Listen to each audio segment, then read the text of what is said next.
Gimana kabarnya? Persiapan Gitu ya. Pleidoy nanti ke Bali. Bang Amar gimana kemarin lebaran Bang Amar? Lebaran. Mana sholat kan? Sholat id kan? Kan di depan, paling depan. Gimana Bang Opan? Depan dia. Ada Lain aja. Pokoknya di pledoi ini kita ya, kita lihat nanti Bang.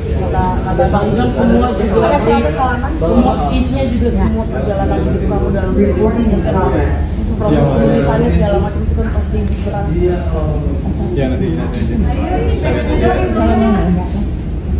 Kita lihat aja. Kita doanya. Alhamdulillah. Sehat. Alhamdulillah sehat.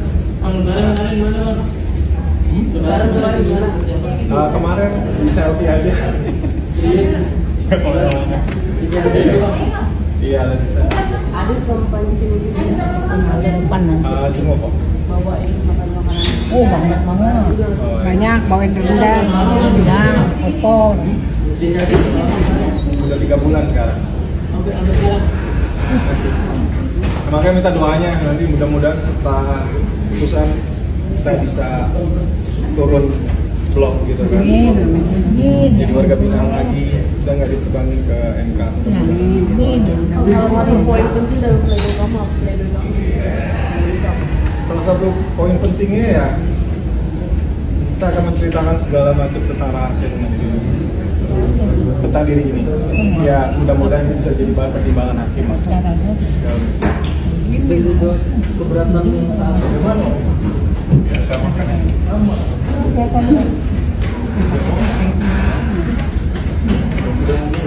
Ayo nanti kita ngobrol.